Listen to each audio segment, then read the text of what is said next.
Kālawhala ia te ke mga hoa whiwhinei, hanei he tūtūru tau wala tala tutupu ke lanta ia mo ia whiawhi.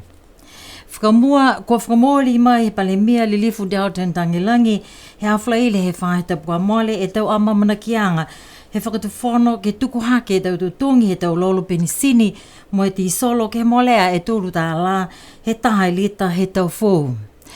Hanei e sta pawihi me tau wala tala ia. Pehe e pale mea li lifu ko tau tangilangi, kua whai mga aho he malikisi hake e tau tutungi, ke tau lolo penisini mo e ti solo ne whakatau mai ai ki he motu, mo e moalea e ono mahina nei he tutungi he whakatuwhono, tōlung fulmalime sene he taha e lita. Koe whahita whakamua ne whakailoa e he whakatuwhono e amana kianga, ke tuku hake tau tutungi he penisini mo e ti solo. Mo e tali ai he pale mea e tau huhu ke whakaholoanga News of the Week he awhla le whahita pue kwa male.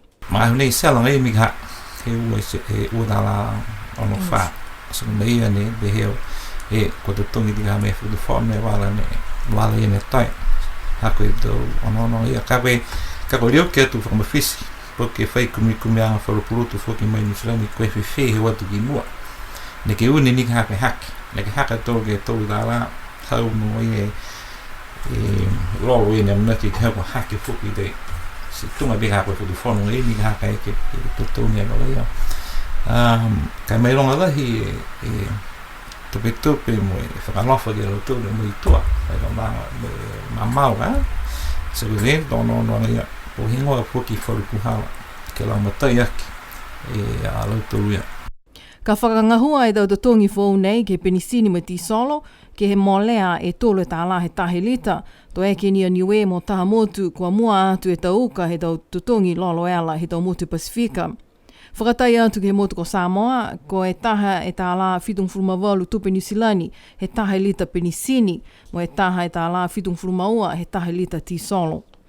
Koe motu ko Fisi, tahe tāla hivunga fulu tupe Nisilani ke tahe lita penisini, mo e tahe tāla onunga fulu ke tahe lita ti solo.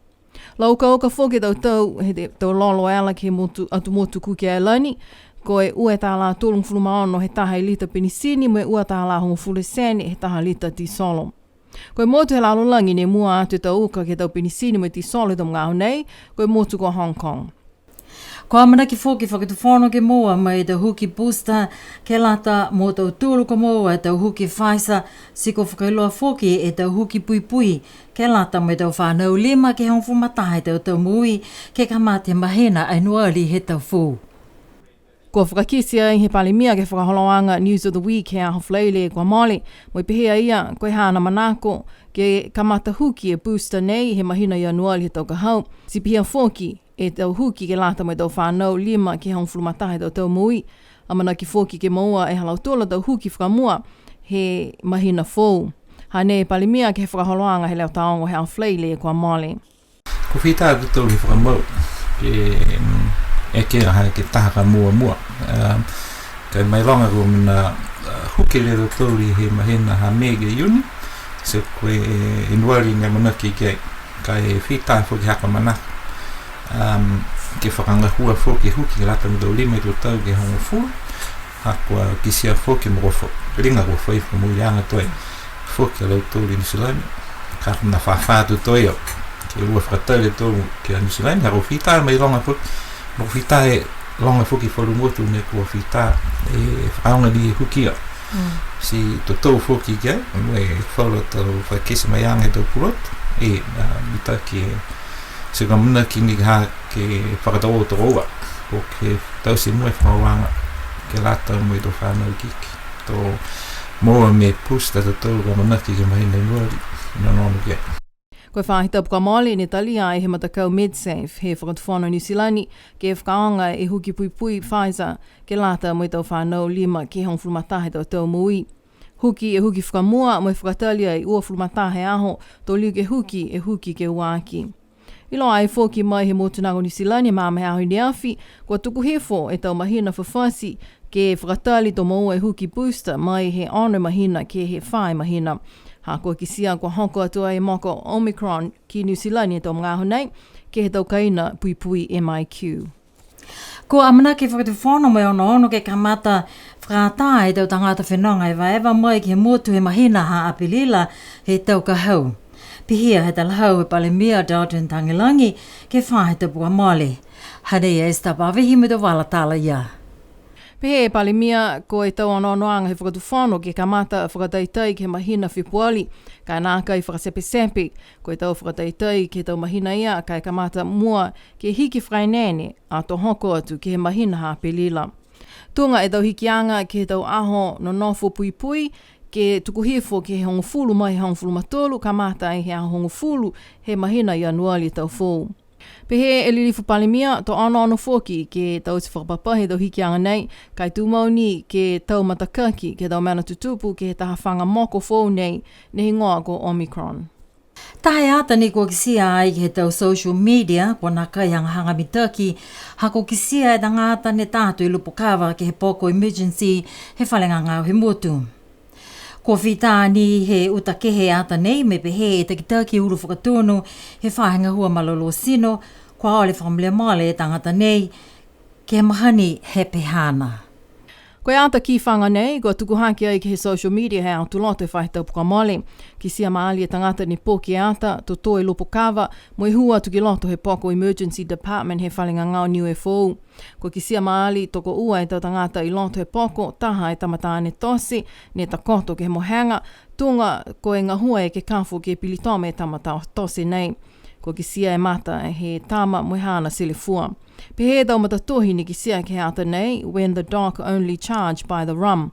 Ko ata nei, poki ni he matuatane he tamatosi nei.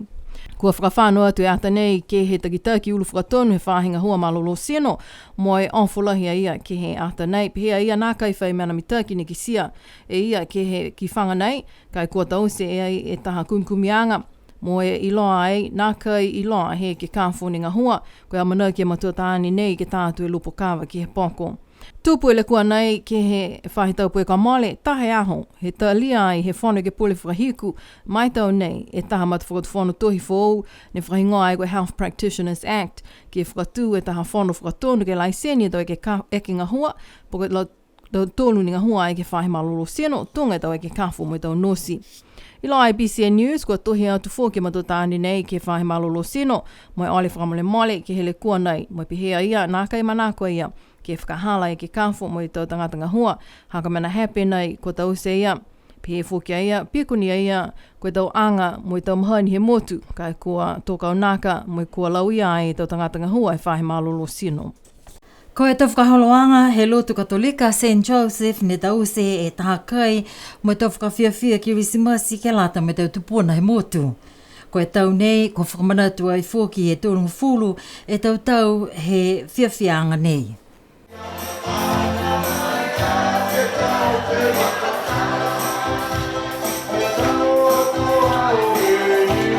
Whakamatala he taha he tau matakaunga hua ko Des Hipa, ko tau se anga nei tāmata e Father Clover, tōnunga furu e tau ka male. Hane e Des Hipa mai whalua tau manatu ngāo ia ke hau mauinga nei, mai tau tupuna he motu. Koe tala whakaku ke lata mai kau nei ke umai ke whakawhewhia tau mama koe motu. Mai whakaue ai ke alo tolu, longa tau alo tolu ne tukulele ke tausi tau ngahua ke waki motu ko Niue ka. Taka whanau hei ke rioke angi alo tolu tau whaue tukuangi taha. Ka mga hau ke mai ke auloa ai me tūtala noa ai me kai e whia Christmas nea ne whia matolu wa loa pihe whakawanga ki hoko mai ke he tau nei mnaki ni ke atu hau i mua ke matutaki au ni. Tokolonga e tau tupuna kua tolo atua e ke he whale tali whenonga ko sine ki matawai i ni awhi ke lata me tau whia nei. Pehe lilifu e ke pule he maanga ko alufi toke lau ko vainga tuku i tonga, ko hong fumale me tau he whaiwhina toa ia ke tau whiawhianga nei. Kai ko kisia whoki e ia, ko momotua lahi whalu manakai maike ke whakalataha atu. Mamana ki anga hako he tau whaianga hau pehe, ke holo ki mua, ke whakatu mau, ke whiawhia tu mamatua da tū. Ko tahana puhala e ke ta mai alo tūlu ke tau whiawhia pehe nei, ako mena ai whao ka alo tūlu ke he whalua, pa tau whiawhia whoki.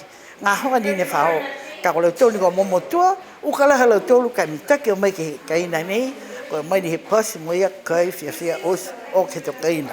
Ko e tahania nei he tau aho ko mahuinga lahi ki he tau tupuna he motu ke whiawhia au loa me whakawleweia ke he tau ui whakamunuina whakaklesi. Hanei e ke pule o ki o ke maanga ko la kepa ko kupa mangatungia, mo he ana te manatu me tau ui whakamunuina ke tau mga hala whiawhia nei. Lahi whiawhia, ko mai ke whakaratahai, matore tau mamatua he motu, ke mga hanei hapa waha pa hoka te tupi ai, ke waha whiawhia. Ko tau ui whakamunuina ia ke lata mai tau kapsinga, ko tau mga whaoa, hahai he motu he tu. Mua te whuki ke he tau mamatua, mua whakarataha i hea nei.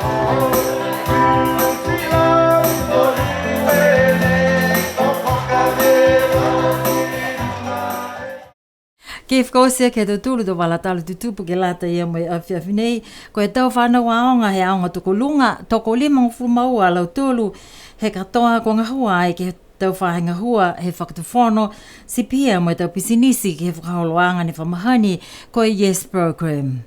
Hanei e ta maonga ni ngā hua mo mautoro he whahinga hua whakapuloa ko Johina Lapoisi mo e walatala nei. Toko limo fumaua e whanau ne whakamauhifo e tauhingoa ke lata ia me matanga hua Yes Program. Hawhangi e matanga hua nei ke tau whanau mai he wahenga hongofumataha ke hongofumatolu. Ke whiwhili e tau whahinga hua ko manako me whiawhia ki ai. Ke tau whakamua ai he tamatani ko Erin Ringamoto e whakamau ai hana hingoa ki ngā hua he whale leo leo. Pehea Erin, manako ia ke eke mo taha tangata ngā hua leo leo. Asi whiwhili ia ke whinatu ke whakamahani ki he whahinga hua leo leo. Longa lahi e tau mena he lalolangi nei ko whakaohoho ai a Erin ki ngā hua he whale leo leo. Kai ko whiawhia nia ia mo hana manakolahi ke leveki mo puipui e tau tonuhia he tau tangata. Mo tau se e tonu me hako ke lata ai mo tau tangata mo motu. Mai he tolungo fulmataha e whanau ko whakausi mai mo aonga he tau nei. Ko tamatani ko pele nato vaonga taha ia i alo tolu ia. Mo ko whinatu aia ke he whahi industrial park ke ngā hua mo tangata pisinisi ko se wheti whatiaki. Koe ngā hua hapele ne mohe misi ki ai, koe ngā hua atu ke he tāwhale, mo whakapiki atu ke he military. Pehe mai a pele ke a PCN News. Tupu hake ia ke he tau mga whaua ngā hua he tāwhale. Si manako whoki ni ia ke matutaki e tau ngā hua ia he hana mga whaua. Whakauelai mahaki a pele hako whoki mai e mangaho ke he tau whanau he motu. Ke ngā hua mai whakako ke he tau matanga hua ko manako alo tolu ki ai. Uhoa ki atau tolu ko whaki mai e mga honei. Whakatai atu ke he tau motu kehe. Ko tamatoa pihingia koe taha tama ne ngā hua me taha pisinisi palama he motu. Ko Charlie Fuku Tongahai. Ko e whaani e whahitapu ke ngā hua ai e tau whanau nei ke tau whahinga hua me tau pisinisi he motu. Ko Johina Lapoisi mai PCN News. Si pehena hatu tūru tau walatala tutupu ke lata mai a whiawhinei, ko e tau walatala tutupu whakahiku whoki anei ke he wangahau whakaniwe ke he awhiawhinei. Kia munuina e kirisimasi mo e tau whoo ki om tūlu osi mai he whahinga hua whakapuloa leo, tō liliwa tau tōlu ki wheleweia ke he aho uafuma 5 Ianuari uawhe mo e uafuma ua. No nofua mo e munuina e pō.